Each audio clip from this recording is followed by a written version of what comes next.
Okay, picture this. 48 bottles of expensive liquor.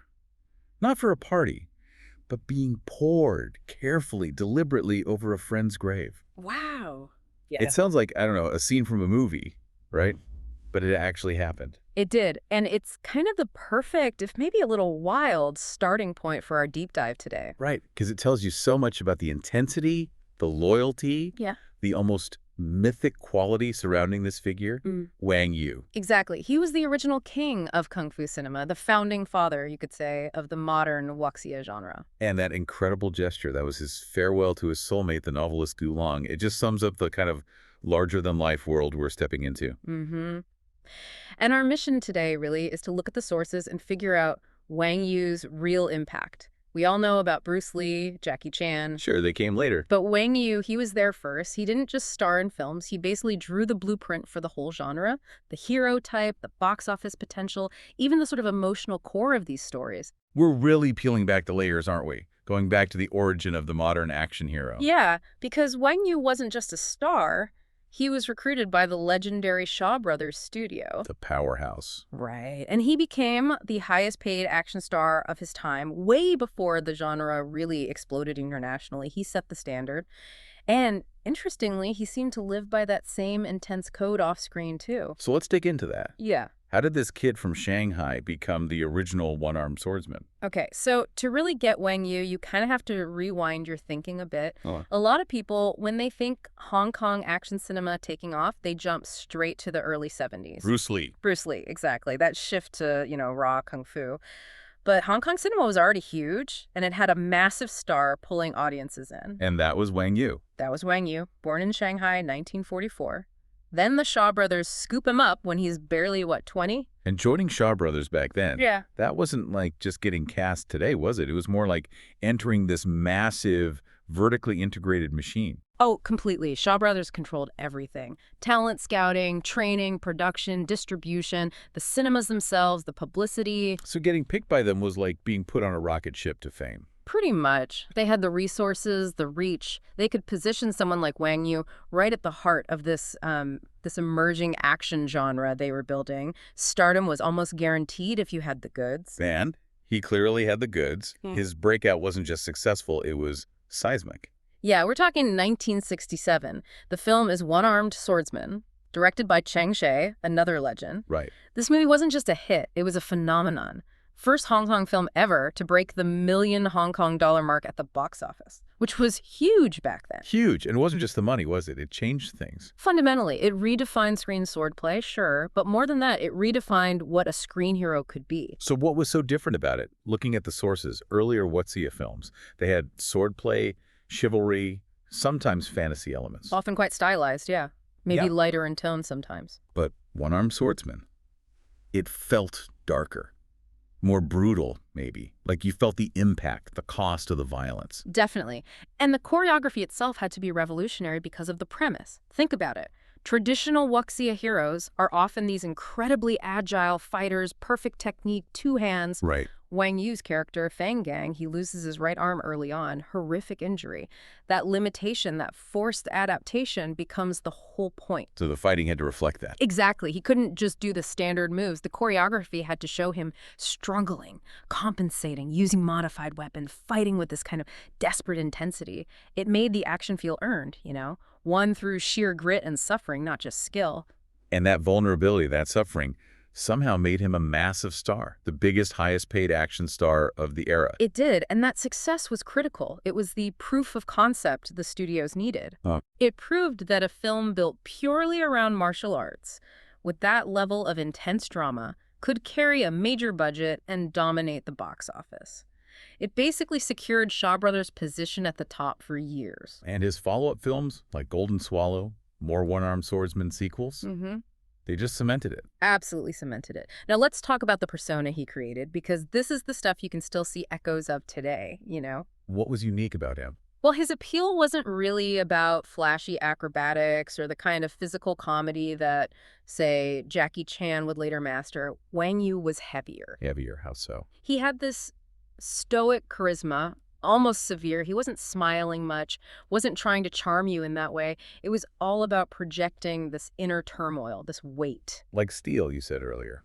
Compared to someone like Jackie Chan, who often plays the relatable underdog using comedy, Wang Yu was different. Totally different. He basically created the archetype of the lone warrior, forged in hardship.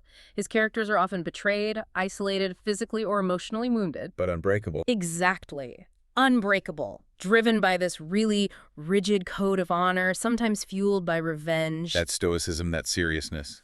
Yeah. It made the violence feel different, maybe? More purposeful? I think so. It took the genre beyond just adventure. It became about tragedy, moral choices, existential struggles. He wasn't just fighting villains, he was fighting his own fate, his own past. So that template, the wounded hero, the vendetta, the code that becomes the bedrock for cinematic Wuxia going forward. Pretty much, you trace the lineage of almost any brooding, wronged martial arts hero after that, especially in the Wuxia vein, and the roots lead right back to what Wang Yu and Chang She were doing in the late 60s. He gave the violent stakes. Oh, Emotional stakes. It wasn't just spectacle, it was drama. yeah, absolutely. But, even though he pioneered all that, established a whole commercial framework, the film industry never stands still, does it? Never. Things changed fast. And by the early 1970s, you start to see the spotlight shift. Now, this is where people sometimes get it wrong, I think. Yeah. They see Bruce Lee exploding onto the scene and think Wang Yu just faded away. Right, but it's not really accurate to say he failed or disappeared. It was more like a stylistic tide turning. Fueled by Bruce Lee, who is just this global force of nature. Exactly. If Wang Yu defined the modern Wuxia hero, the tragic swordsman, often historical settings, Bruce Lee completely redefined Kung Fu for a worldwide audience. You made it contemporary, right? Yeah. More grounded. Totally. Lee stripped away a lot of the fantasy elements, the wire work of traditional Wuxia. He brought this explosive, raw, hand-to-hand combat to the screen. It felt immediate, visceral, modern. And then after Lee, you get the next wave. Jackie Chan, Sam Mong, reinventing it again, bringing in incredible stunt work, athletic comedy, the everyman appeal. Okay, so here's a question based on the sources. Wang Yu was the biggest star. He set the template. Why didn't his style, that intense Wuxia drama, hold its ground against Lee's approach? Was it just seen as old-fashioned by them? It's a really interesting point. The sources seem to suggest it wasn't about quality, really. Wang Yu's films were still powerful, dramatic. It seems more like a shift in taste, in aesthetic fashion. Like audiences wanted something new, something faster. Maybe. Wang Yu's style was about that slow burn, that weight, the historical context, the swordplay. Lee offered pure, unadulterated physical impact. Contemporary settings. It was just different. Hotter, maybe, for that moment. So Wang Yu's era didn't exactly end. Not really. It kind of solidified into its own important stream within the broader martial arts genre, and crucially, he remained incredibly respected. Everyone knew he was the guy who proved this whole thing could be a massive commercial enterprise. He laid the groundwork. He laid the groundwork. He built the financial and artistic foundation that allowed stars like Lee and Chan to reach even greater heights globally. And that respect wasn't just lip service. It translated into real influence behind the scenes. Right. He became this elder statesman figure. Definitely. Which brings us to that amazing story about Jackie Chan. This really gives you a glimpse into the sometimes rough world of the Hong Kong film industry back then, the power plays. Hidden dynamics. Yeah. Loyalty mattered, clout mattered, and Wang Yu had both. So the story goes, Jackie Chan, early in his career, he switches studios. Right. And in the 70s Hong Kong scene, that wasn't just a simple career move like changing jobs today. It could be really messy.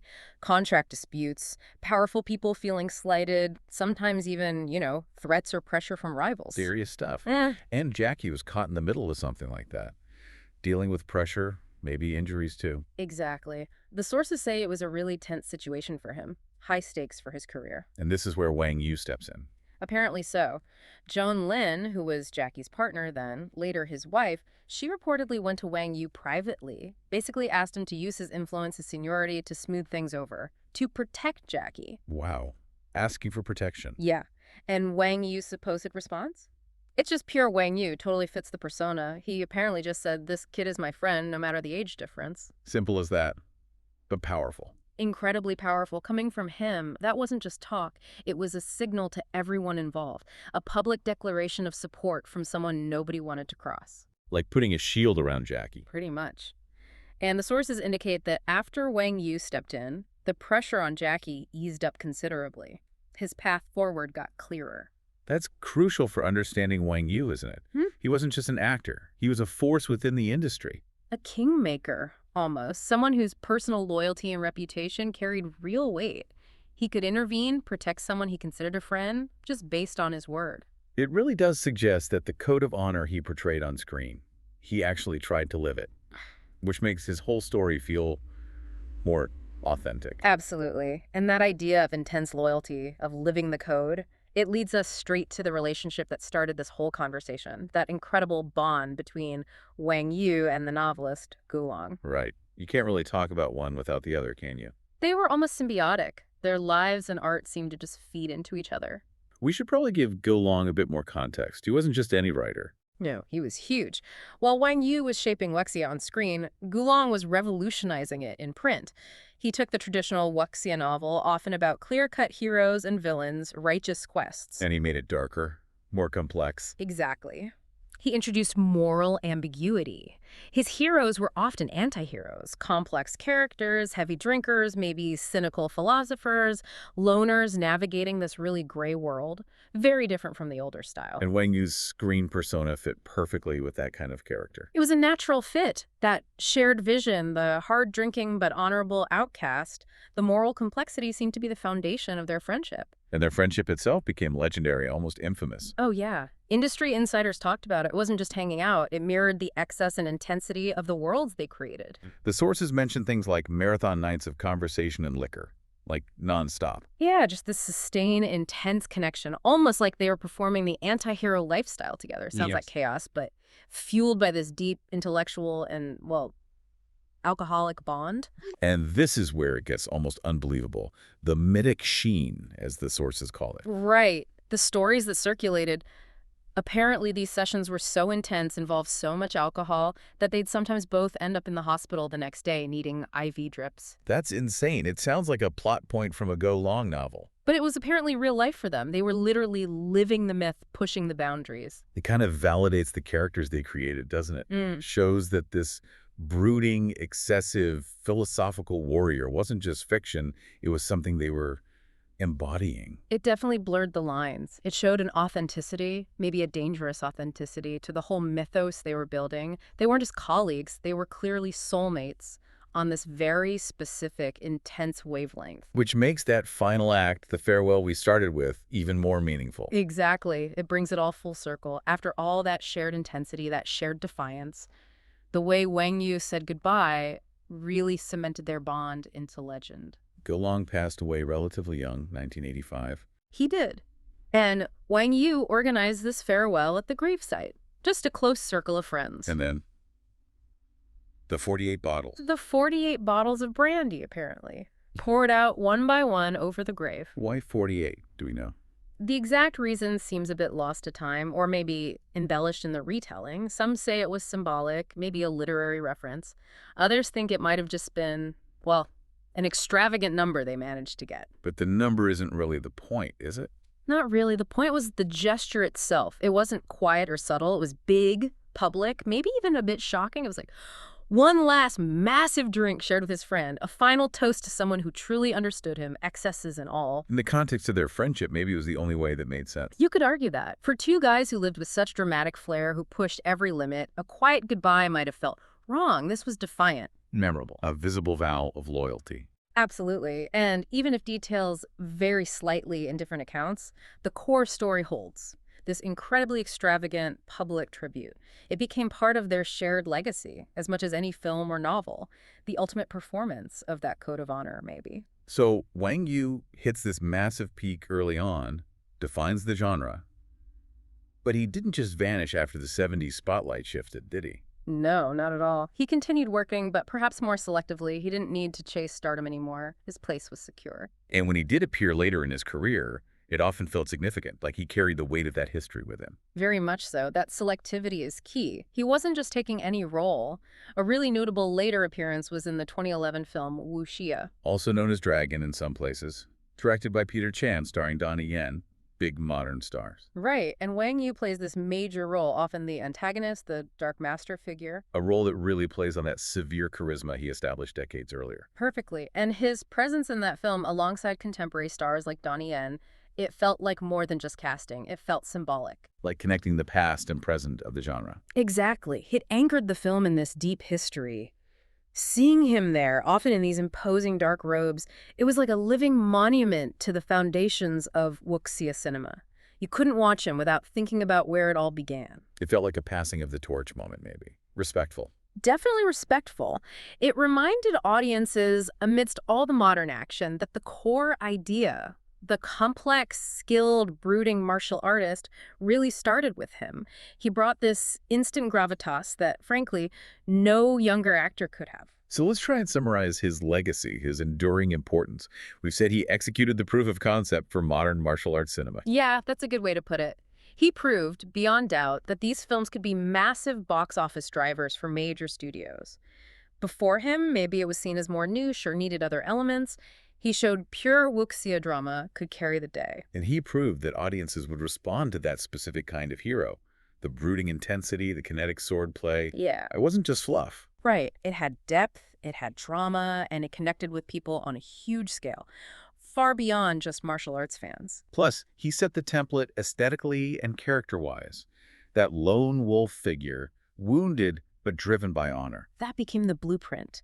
It gave the genre the narrative complexity it needed to evolve from simple adventures into something deeper, more dramatic. So when we look at the giants who came after, Bruce Lee, who revolutionized the combat, Jackie Chan, who brought the comedy and stunts, Sammo Hung, Jet Li, Donnie Yen, all these incredible artists. they're all building on the foundation Wang Yu helped pour. Absolutely. They're operating in a global market within narrative structures and with commercial expectations that Wang Yu was instrumental in establishing back in the late 60s. You really can't talk about the history, the business, or the mythology of Hong Kong action without acknowledging his foundational role. The tone, the hero type, the financial viability, he was key. Hashtag tag outro. Which brings us back one last time to that image. The 48 bottles. It's really more than just a wild anecdote, isn't it? Oh, much more. It's like a snapshot of a whole era, a time when that intense personal loyalty, the public image of the star, and the myths they created on screen were just completely tangled together. The lines blurred. The code of honor wasn't just for the movies. It played out in real life. Especially for guys like Wang Yu and Gu Long. Their lives almost became extensions of their art, performances of the very characters they popularized. That friendship, that dramatic farewell, it's inseparable now from the whole mythos of martial arts heroism. So maybe the final thought for you, the listener, to chew on is this. How much do these kinds of grand, almost mythic, off-screen acts, the loyalty, the defiance, like that tribute to Gulong, actually shape the cinema we watch? Yeah, does it become integral? When the pioneers literally live the code they're putting on screen, does that change how we perceive heroism itself? Does it give those fictional stories a deeper resonance, almost like they're rooted in something real, something historical? A fascinating question. How life, loyalty, and legend all feed into each other to create something unforgettable on screen.